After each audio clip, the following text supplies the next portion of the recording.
Salut à toutes et à tous, chers amis, bienvenue à bord. On découvre aujourd'hui d'un peu plus près cette sixième génération d'Opel Astra. Voilà, donc sixième génération de la compacte allemande, de l'une des compacts les plus vendues d'Europe. Et on s'est laissé dire bien que cette sixième Astra désormais était devenue un petit peu française.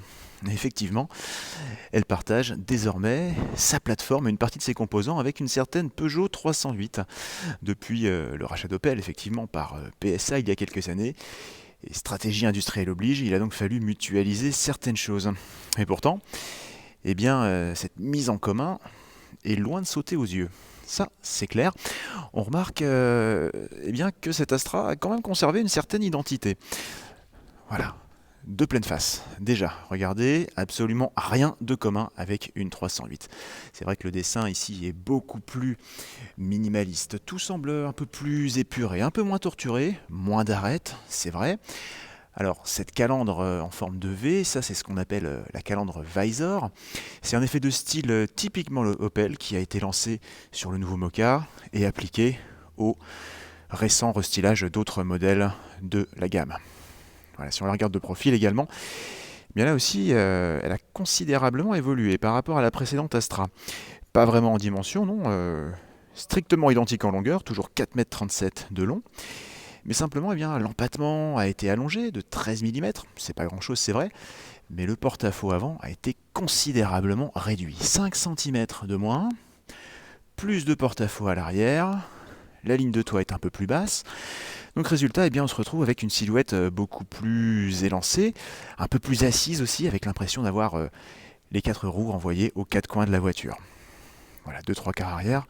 Également, là, on constate que l'allure générale est un peu plus dynamique, un peu plus posée que la précédente. Si on jette un coup d'œil à bord, alors là aussi, énorme évolution par rapport à la précédente Astra qui donnait dans le très classique, très conventionnel. Ici, alors même si on trouve quelques éléments d'agencement en commun avec la 308, cette planche de bord, regardez, avec une double dalle orientée vers le conducteur, c'est vraiment à la fois beaucoup plus moderne et toujours très épuré. Voilà, donc une ambiance assez qualitative aussi, des matériaux plutôt valorisants. Concernant l'espace aux places arrière,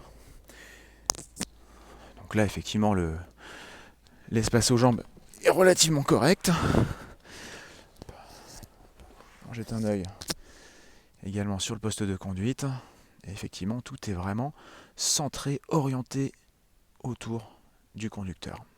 Donc on retrouvera évidemment la plupart des aides à la conduite et d'assistance et de fonctions semi-autonomes auxquelles nous avons droit sur la 308. Côté coffre, on notera également que le volume est en hausse assez sensible par rapport à la précédente Astra, 422 litres de volume contre 370 précédemment. Un dernier mot, enfin sur les motorisations, là pour le coup strictement commune avec la 308, la gamme débutera donc avec le 3 cylindres essence, 1 litre de PureTech, 110 chevaux. On connaît déjà le prix de base d'ailleurs, 23 150 € en boîte manuelle. Moteur qui sera également disponible dans une version un peu plus puissante de 130 chevaux. Un diesel également, ça reste toujours le carburant de prédilection pour les gros rouleurs. 1,5 litre Blue HDI, 130 chevaux. Et deux hybrides, puisqu'évidemment l'électrification, cela fait partie du programme, cela fait partie bien sûr de la stratégie d'Opel, électrification à marche forcée évidemment, comme pour tous les constructeurs, avec deux hybrides plug-in, donc au lancement, eux aussi partagés avec la 308, avec donc le 1,6 litre essence pour la partie thermique, combiné à un moteur électrique, donc deux niveaux de puissance, 180 ou 225 chevaux, et une autonomie en tout électrique que l'on peut estimer aux alentours de 50 km en parcours mixte. Notez également, en parlant d'électrification, qu'une version 100% électrique est attendue à l'horizon 2023. Et rendez-vous est pris pour début décembre.